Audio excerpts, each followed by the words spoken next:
Welcome to Effective Change, a podcast sharing the journeys of people who have created social impacts. At Effective Change, we question the meaning of effective social impact and find out how these leaders have found their own ways to run a socially impactful organization. At Effective Change, we question the meaning of effective social impact and find out how these leaders have found their own ways to run a socially impactful organization.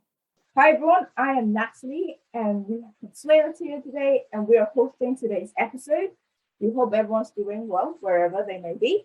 So in this episode, we'll be speaking to Tina, founder and CEO of HumaniTea. Based in London, HumaniTea is a social enterprise that aims to support mindfulness, well-being and sustainability initiatives through the wholesome tea.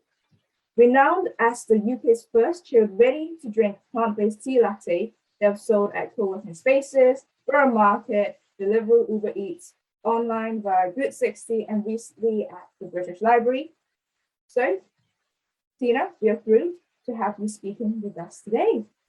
Yeah, thank you so much. It's an honor to be here with you guys.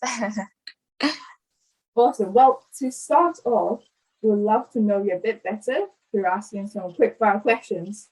So, to start off, first one. Describe yourself in 3 words. In 3 words, I'd say, I really like food, so I'd be a foodie, or I really like tea, so like there's no adjective to really describe that, but yeah, like foodie. And then another one would be proactive, so I really want to make sure that the business continues to grow, for example. So I always set goals on the targets that we want to hit, like how many retailers we want to go into. So I would say that is one. And then the third one would be teamworking and networking, these type of words, because I really love people. So I get along with people in teams and also going to events to network and grow our community. And that's really because I love like learning about people's interests and what brings to where they are today. I think everyone has a story to tell, and so that would be another word. Awesome, thank you. And I mean, like, we love stories too at Effective Change, so thank you very much again for coming on. So second question, this might be a given. Tea or coffee? Yeah, tea. Yes, but I'm all for the coffee people too. I'm nothing against them. They're also lovely people. But yeah, I really like tea, and I think that comes from my Taiwanese American heritage too, growing up drinking a lot of bubble tea. And I used to work in IT, and then now humanity. So there's like a lot of tea in my life, and my name's also Tina, so I said it's almost like I have to like tea. Yeah. If I was Kofina, then maybe be like something else. Yeah. But Brilliant. And last question, who inspires you and why? yeah, so I'd say, for example, in the food and drink industry, because I often look at leaders in here, there's been a lot of female founders who have become very successful. And like off the top of my head, for example, there's a lady who does gut health drinks called Jinjin. And she has been growing alongside me along the business, and we do a lot of partnerships together. And she recently launched on Sainsbury's and has also launched on in Thailand. So it's been great to see her journey and like see her grow. And I think because often people say like, oh, who inspires you? It's like someone like really, really big or someone really, really far away. But I think actually the people around you are the ones that inspire you the most closely, because they help you on a day-to-day basis. Like we help each other out. So I think for her, Jing Song from Jingjing, like she's done a lot, and it's very inspiring to see how she's found her own office space and grown her team along the way. Yeah. Great. Thank you very much, Tina, for sharing your sort of role of someone that you're sort of working, I guess, alongside with your journey. So we'll get started with some of the quick questions about your business. So could you summarize what HumaniTea is doing? Yes, so HumaniTea produces ready-to-drink oat milk tea lattes. They're the UK's first matcha and Earl Grey tea lattes made with low sugar, low calorie, ethically sourced ingredients. And it also provides natural energy without the crash of coffee caffeine. And we use oat milk because oat milk is one of the most eco-friendly milks available in terms of both emissions and water usage. And we're set up as a social enterprise. So we support well-being and sustainability initiatives. So that's a brief overview. Amazing, thank you. And I guess, how did HumaniTea actually come about? And what's the story behind it? Yeah, so I didn't start the company until I graduated from Imperial, and we incorporated in December 2018. And I think the spark came after I graduated. So during my MBA, I actually was part of We Innovate program from Imperial College. And that's like a women's organization program that helps women who want to start businesses provide them with the right tool sets. And so I was in that program for like 2 quarters, basically. And during that program, I was working on sustainable nappies. So sustainability was something that I was interested in. And then it's basically nappies that can biodegrade so that it doesn't end up in landfill and can be flushable. But afterwards, I also worked on a project from my MBA. And that MBA, that project was around drinks. So it wasn't tea, but it was still around like sugarcane drink. That was like what I was working on. And so afterwards, I think I combined my interest in sustainability and also like the whole social impact and my interest in like food and drinks, because I am like a foodie. I love to eat and drink and enjoy food. And so I combined that and then created HumaniTea. So the initial concept comes from bubble tea, and that's because I grew up drinking a lot of it. Yeah. And then all the other elements of it came from my studies and from my own personal interests around like sustainability and well-being. Do you mind me asking, what are your personal interests in terms of like specifically within the sustainability and social impact field? Yeah, I think, for example, using oat milk because it is more eco-friendly. So understanding the impacts of the ingredients, and also around like well-being, fair trade, and like how people are treated from the whole manufacturing process. I think that's another element I'm quite interested in. And that's why we chose to use like fair trade and ethically source organic ingredients. And I went to Japan, for example, for the matcha to visit a factory. And I visited quite a lot of factories and ended up picking this one because I really like the processing and their organic matcha. And then for the Earl Grey, it's Fairtrade organic Earl Grey from Rwanda. And it was also through a German supplier, and they focus on Fairtrade tea. So it was something that I was looking at when I was doing all the sourcing. So yeah, that's a bit about like the ethical and the sustainability. Brilliant. And I was wondering, like, with all these different stakeholders that you have within HumaniTea, like, how do you manage to ensure that, you know, the quality is there, with people from Ghana, with people from Japan? How do you manage all that? Well, for example, the one in Japan I visited, and they're reputable. And I know other companies here in UK also use this company. And I think one way to verify it's the certifications that companies have. So it's a bit of due diligence already, because, for example, to get an organic certification or to get a fair trade certification, they have the certifying bodies already examine the companies. And same with the German one. That one has been around for a really, really long time. It's a really old company, and I believe like one of the largest tea companies in the UK also use that one. So it was like recommended through word of mouth.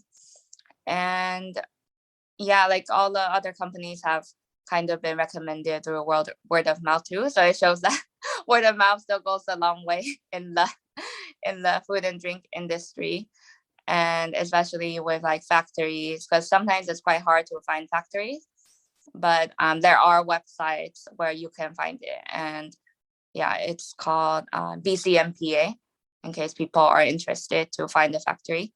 Yeah, so BCMPA. Thank you. And I was wondering, you mentioned something about the Reinnovate program.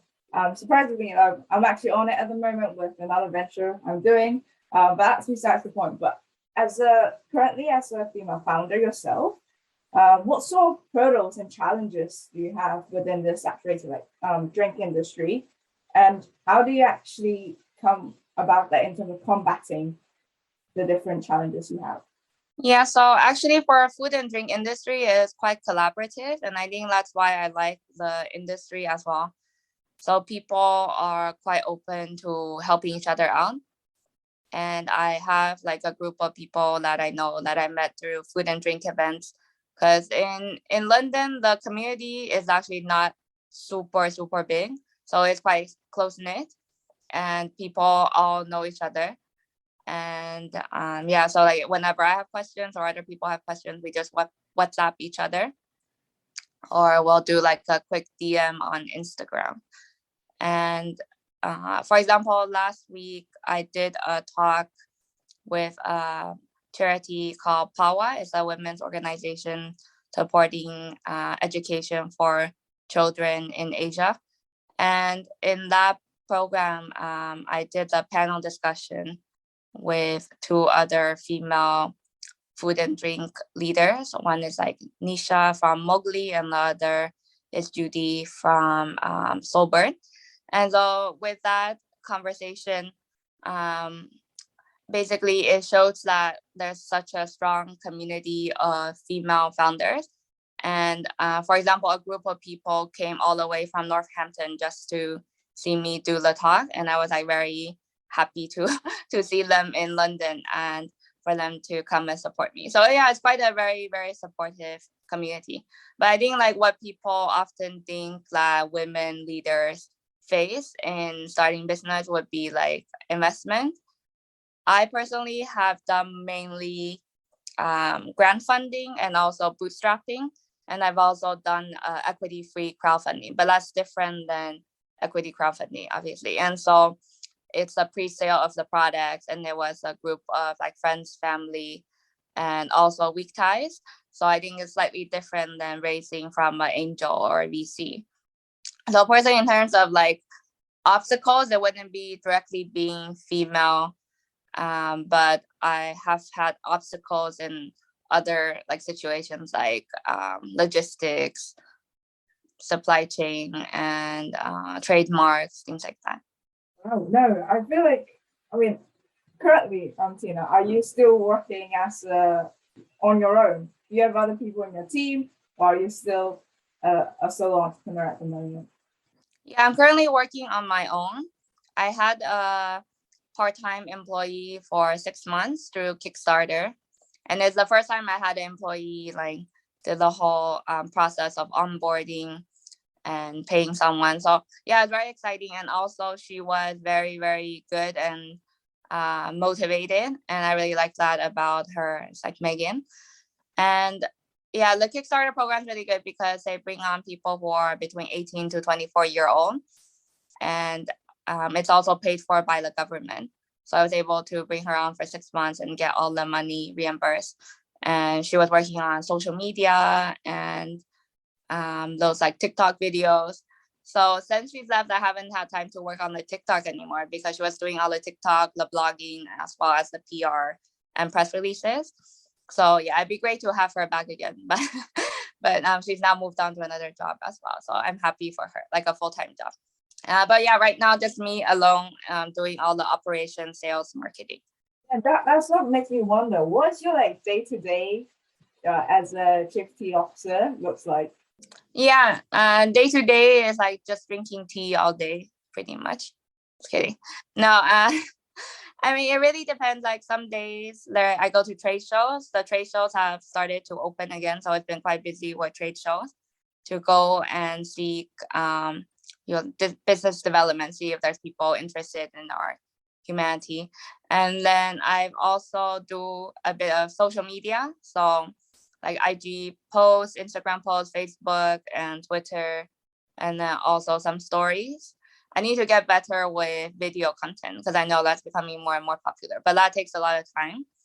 And then it's also responding to emails because I wake up each day and there's just like a lot of emails and notifications on my phone. And I also use LinkedIn a lot, LinkedIn in terms of prospecting as well. So whenever I do a post, sometimes people will reach out to me directly and say, oh, they want to make a purchase from a B2B side. So yeah, that's mainly what I do. I try to do like sales, marketing, and also make sure like the logistics operations are in place.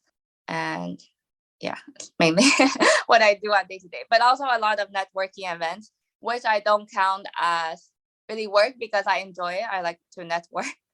So that tends to be after like 5 or 6, but I don't really count it as work because it's more like I'm there to network and share with people about my business. So no, thank you for sharing that. And I was wondering, like, bring it back to humanity here. So, I guess who do you actually see drinking your tea, and like where specifically, and when are they drinking this your humanity? Mm-hmm. Yeah, when I was selling at farmers markets, it was really good to see the consumers like up close and also getting to speak with them.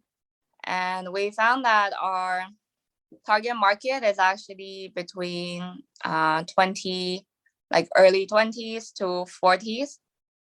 So it's around that range, like students, young professionals, and also like working moms and just also professionals up to like 40s.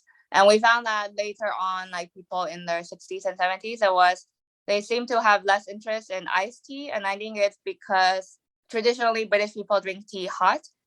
And it was a bit of like changing of consumer, bring about like consumer education, changing of the consumer mindset, which I think is harder. And yeah, for example, I did sampling at Borough Market, and there was a man maybe around his 60s, very proper British man. And he was like, oh, this is why is this tea cold? Because I always have my Yorkshire tea hot. And uh, and like my worst nightmare as a child was when my Yorkshire tea has been left out and it's gone cold. And yeah, so he obviously didn't like it, but it's like understanding your market. And we found that more and more people who are buying it were either like vegan, who are familiar with matcha, and who are familiar also with like bubble tea, like they've had iced tea before. So yeah, that was interesting to find, because some people would just come up and buy the matcha without even trying it just because they like matcha so much. So we knew that matcha is like really popular. Earl Grey people had more questions about, but then people who've had like traditional Hong Kong milk tea, they know like that tastes like a stronger tea, like a black tea. And yeah, now we sell in a lot of Asian supermarkets, which makes sense based on our research that because people are already familiar with iced tea in Asia, that would sell well. And the people who go shop in Asian supermarkets are familiar with Asian culture, not necessarily Asian people buying it, but just people who are familiar with Asian culture. And because of the price range, also because we sell in like boutique shops like Partridges, so the pricing is a bit higher. We retail at around 2.5 to 3 pounds. So we can sell in like super cheap shops as well, like those really cheap corner shops, because of the quality of the ingredients. If we sold at that price, we would be losing a lot of money.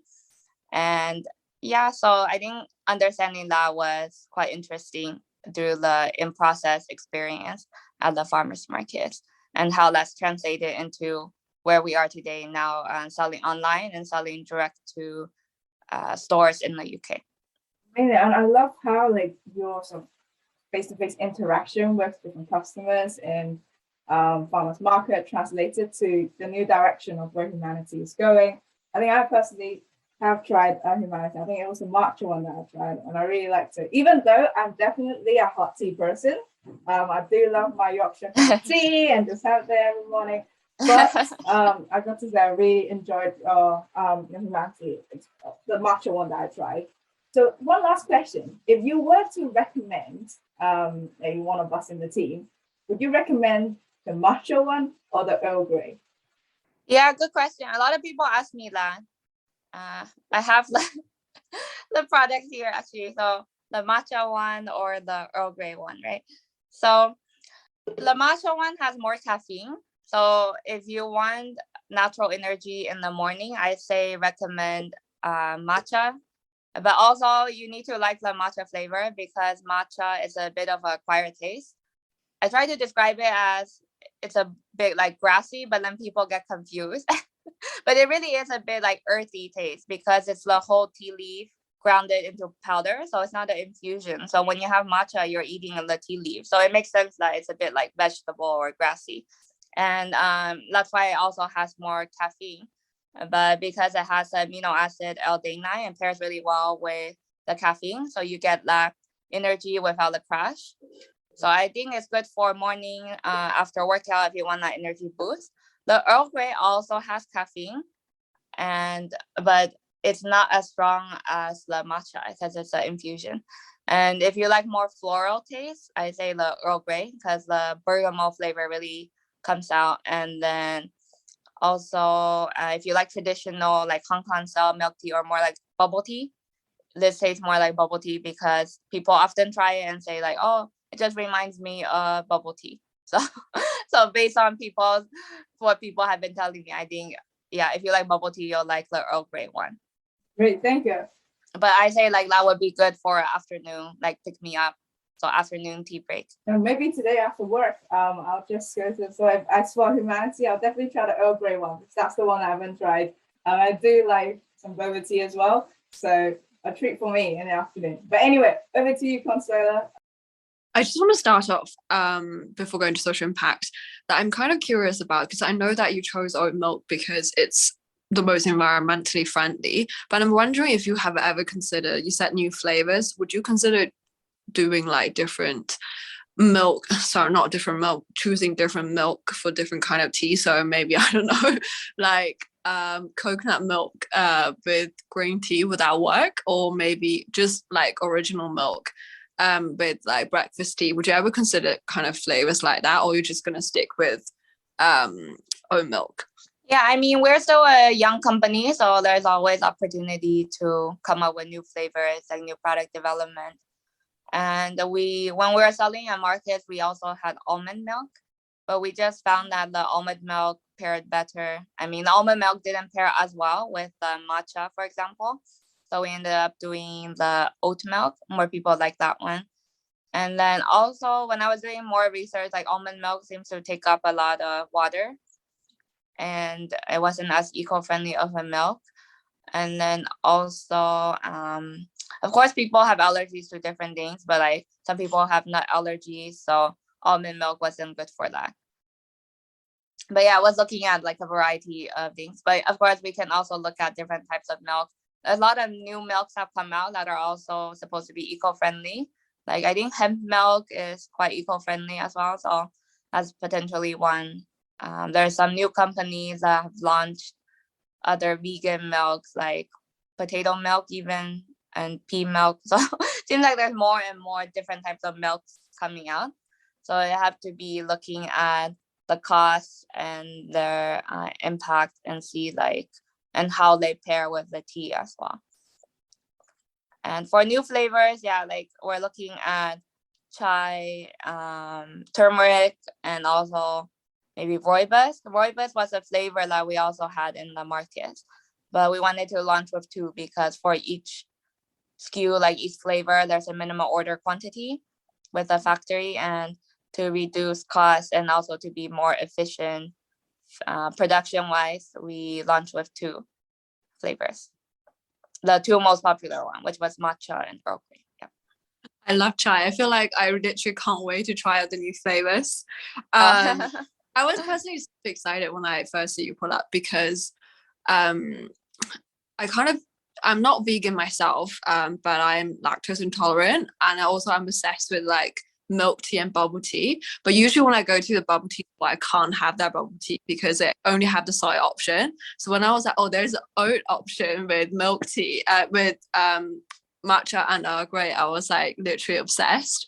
So I'm super glad there's actually an option for potentially picky persons like me.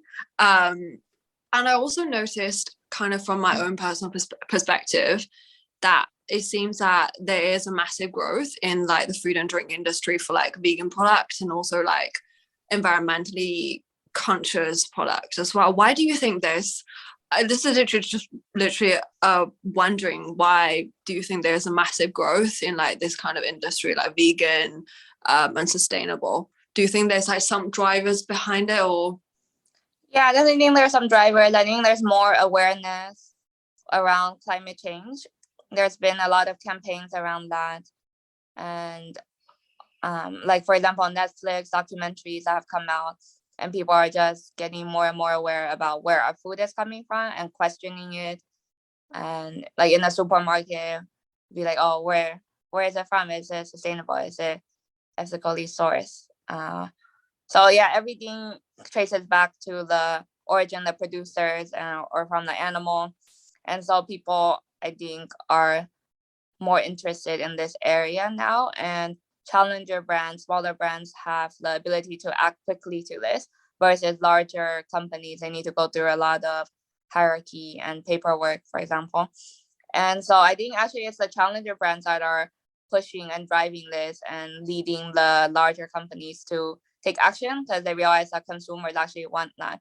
And they don't want to have a bad PR where, for example, like a chocolates are sourced from slaves, and then it looks really bad for the big chocolate companies. So they want to act quickly to that, although it still takes time, but they want to move towards that direction. And consumers are buying products that they see that have that label and certification. So I think it's a bit of, like the challenger brands, as well as awareness from consumers, that's really driving the change. That's super interesting. I wonder, do you think that social impact could be defined, or if not, why is that? As a definition of social impact? Yeah, I think social impact, it is in the dictionary, I believe. So I'm sure there's like a Oxford Cambridge dictionary definition. But like in my own words, I think social impact is impact that has positivity on the society and environment and people. And it's about it can be coming from a business or a person, but it has they put purpose over profit in terms of like a business. And yeah, it's all about what impact the business can have versus just for the interest of the shareholders. So that's like my definition, but that's more definition of a social impact business. I love how holistic it is. It's kind of like looking at it from like a bigger perspective. So if we can impact, do you think it's important to measure it, or do you think it doesn't matter? We don't need to measure it. As long as we just have a positive impact, we don't need to measure, or there has to be a metric that is out there set to measure the kind of impact that we're making. Yeah, so I was part of the Cambridge Social Ventures program. It's actually a really good program for people interested in social impact. And they also have like shorter workshops, and as well as the whole accelerator program, which I was in. And the program helps people add mission lock into the articles of association, which is what I did. And then make sure that if ever there is a change of director in the company, that the company always has that lock. And our lock makes our company a social enterprise. So it's to donate 5% of our profits to support wellbeing and sustainability initiatives, and create low sugar, low calorie drinks, and to source ethically and use recyclable materials. So that's like all in our articles of association. And yeah, I think that's why this is like the whole social impact is very important. Yeah. But what was your original question? I know I talked a lot about social. What about, do you think there is a metric to measure social impact? Yeah, so within that program, they also helped us do the metric measurement and like how to measure the so every company sets their own metric. So for us, because it's a consumer product, we set our metric as how much we sell. So the more we sell, the more profit we have, and that means the more impact we can have. So it was based on that. But it can be different for different types of company, how you want to measure it. And then there's also a lot of new companies that I've seen that are measuring carbon footprint and like offsetting carbon emissions, things like that. Like, oh, you plant however many trees. So there's different ways to do it. And I think also B Corp is another certification body that can show that your company is moving towards the social impact or has positive like sustainability initiatives in it. Yeah. And also I think another one would be the ESGs. So that's like a good framework to follow as well. That's really interesting. Do you think there might be some misconceptions around social impact? Like, we've been discussing this concept for ages, but do you think there are misconceptions about it still in societies? Yes. And I think there's people don't really know what it means still, but there's a lot of groups trying to raise awareness around what social enterprise is. UKSE, UK Social Enterprise, they always do campaigns, a lot of social media about what social enterprise is, and they also bring celebrities to do campaigns. But yeah, a social enterprise is self-sustaining, and it means that they're supposed to have revenue so that they can fund themselves. So they're not reliant on grants, versus like a charity would just be more reliant on grants and donations. Social enterprise still has all the elements of a charity in terms of impact and like focus on sustainability, etc. But they would be having revenue, so they'd be making profit so that they can continue to sustain themselves. And so I think people are often surprised that, oh, how come you're making money because you're a social enterprise? But yeah, you're like supposed to make money. I really do agree that there's definitely misconceptions about it, because in China as well, people ask me, what is a social enterprise? When I try to explain to them, they initially think it's just like charities, and they would think that it's unsustainable, but I was actually no. Social enterprise is also not just for profit. They're kind of, I feel like it's the best balance between like a charity and a business, and it really drives the change because they can make the change really quickly. So I love that about it. Just to end, because we have only a few minutes left, what's your top advice for anyone who's looking to start a company or business in food and drink industry? I say like be really passionate about your product and your business, because it's easy to burn out if you are not that into it because you're working about it all the time. Like every time I take a shower, I like have all these thoughts come about the business that just comes out at the end of the day. And yeah, you're always like thinking about it, like maybe even dreaming about it when you're sleeping. And so yeah, you need to be really passionate about it. And then also I think it's really important to have a support network. So I found my support network through a lot of networking events with food and drink industry. So looking for people in your group who work in the same industry, maybe starting off in the similar sector and like similar stage as you, because then you can help each other along the way, as well as having people who have more experience. Like I have a mentor that I found through the British Library, and he's been really helpful as well, especially when we lost like our palette of tea, or like how to negotiate with retailers and how to price based on like margins.